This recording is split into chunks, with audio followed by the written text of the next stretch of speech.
The mystery of the pyramids is finally solved. Just a golden stick and knocks can build the Great Pyramid. Even Israeli soldiers used sound to destroy the fortified Jericho Citadel in just 7 days. So does sound really have magical energy? Mantra to start prehistoric aircraft. In the epic Ramayana, the national text of India, there is a description of an ancient type of aircraft called the Vimana. Its movement speed is also not slow.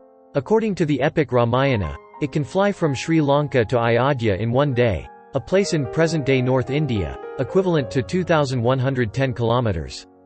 The most surprising thing is that the plane's flight dynamics are actually an ancient mantra. Would you believe it when it's completely controlled by a spell? Perhaps this interpretation makes it unacceptable to people today. That's why everyone considers Vimana as an ancient legend. However, the findings of recent studies show that sound is not only a communication tool, but it also has uses beyond imagination. In the 1960s of the 20th century, Swiss scientist Hans Jenny published a photo that shocked the world. In this experiment, he placed quartz sand on a 60 cm diameter metal plate, and attached a sound generator. This is essentially a vibrator, then he plays music to make the metal plate vibrate. The result is quartz sand that presents different images. If it is a low-frequency sound, the sand will form simple circles. As the frequency goes up, the number of concentric circles will also increase. At that moment, he suddenly had the idea to make a strange sound. He will recite the syllable, Om, the first word of the popular Buddhist mantra, Om Mani Padme Hum, also known as the 6-character Great Mantra. He had read this mantra in an introductory book about Tibet and wanted to try it out. Indeed, a strange thing happened. The quartz sand on the metal plate gradually coalesced into an extremely complex image. This image surprised Hans because it was so similar to the mandala symbol in the book he had just read. Mandala means full round wheel, meaning that inside it with endless interwoven circles contains all the secrets of life and the universe. Mandala often appears in Tantric Buddhism and Tantric teachings of some ancient Indian religions. It represents a kind of model of the universe, and also represents the way in which the practitioner's energy operates. Hans' research opened a new school of science, called cymatics. As people realized this miracle of sound, all over the world a series of related experiments took place. The anti-gravity properties of sound. There was a physicist named Angelo Esposito of the Columbia University. One day he was in the laboratory packing up his things. He put a ping-pong ball into the sonic generator next to it, and turned it on. Suddenly he witnessed the ping-pong ball gradually rising and hovering in the air. Angelo was delighted. He quickly changed the frequency of the sound and discovered, only with a certain frequency will the ball fly up. Different frequencies also cause the ball to go up and down differently.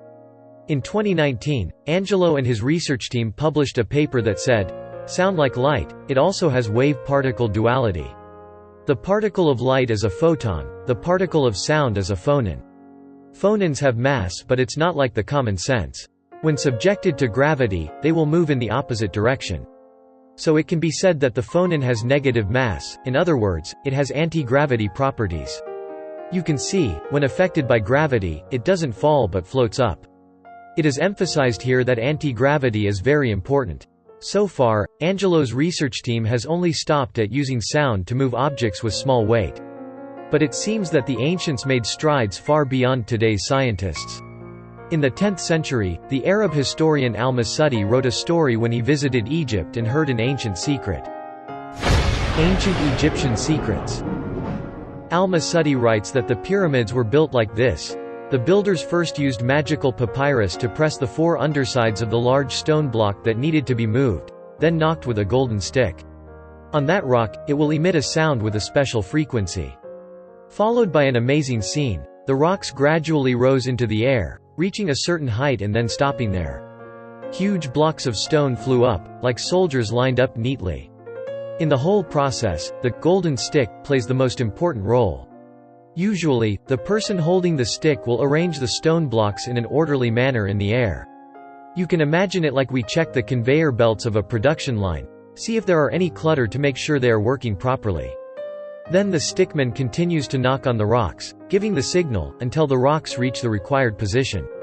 Even, it is necessary to tap continuously to fine-tune the position for accuracy. Finally, build the Great Pyramid. The person holding that stick is like a dispatcher at a construction site, commanding machinery. Just like a conductor conducting a symphony orchestra. This is far from what we often imagine about the image of slaves toiling in the hot sun, scolded by foremen holding whips, using pulleys and levers to pull stones, and backfilling earth. Make ramps to push the blocks to build the pyramids. Explained from the perspective of the recently emerging sound studies, this story is not in the least illusory. Phone and sounding particles have anti-gravity properties. It can make a ping-pong ball float in the air, of course it can also make a big rock fly. It's just a matter of whether we can find the key to effectively using this energy. If you still wonder about this story, the following, Old Testament, record will help reinforce the power of the mystery of sound. The sound of the trumpet destroys the fortified Jericho Citadel. Jericho was a strategic location of Canaan. If using today's dimensions to measure, the wall of this place is about 9 meters, 29 feet 6, high, divided into 2 walls, inside and outside. Even if the outer wall was broken, it would take a lot of effort to break the inner wall. So the city of Jericho 3,000 years ago was considered an impregnable fortress. After all, how did it break? In the Bible, it is written, "The soldiers of Israel marched into battle." The group of priests behind them carried the Ark of the Covenant, which was also the Ark inscribed with the 10 Commandments of the Lord. The specifications, dimensions, and materials of the Ark of the Covenant were all made according to God's exact instructions. In front of the group of people holding the Ark of the Covenant, there were 7 priests holding long trumpets and began to blow. All the troops slowly walked around the city wall. During this process, no one said anything, only the sound of the trumpet, sometimes low and sometimes high. Faced with this scene, the people of Jericho did not understand what was going on. After the march, the Israeli army returned to the barracks to rest. As if that day was over, there was no other activity. This way of attacking the citadel has never been seen before. The people of Jericho at that time thought that if the Israelites weren't stupid, they were crazy too. Or at best it's just some kind of religious ritual before the siege. After all, the Jericho people did not understand the religious customs of the Israelites, so they could only remain vigilant. However, early the next morning, the nervous Israeli soldiers appeared again. They also marched slowly with the trumpets, the priests, and the Ark of the Covenant, making the same circuit as yesterday. The same thing happened again and again for the next 4 days. Before this strange and funny action of the Israeli army, the Jericho people gradually became indifferent, thinking that the Israeli army could not attack their fortified stronghold, but only played tricks. On the 7th day, when the sound of the trumpets of the priests of Israel came from afar, the soldiers defending the city of Jericho woke up. They felt so good, silently thanking the sound of the Israeli trumpet for waking them up. The Jericho army was still sleepy when they opened their eyes.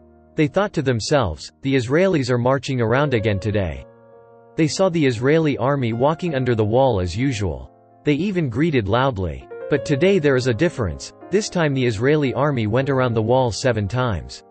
After the sound of the last trumpet of the priest, suddenly all the Israeli soldiers shouted together with a loud voice. The sound waves were so overwhelming that the people of Jericho got goosebumps. Immediately after that, a huge sound billowed from the ground. The whole citadel seemed to echo back, responding to the shouts of the Israelites, emitting a huge roar. Suddenly the eternal wall was broken and collapsed. This may be the only event in history that records the use of shouts to bring down the citadel.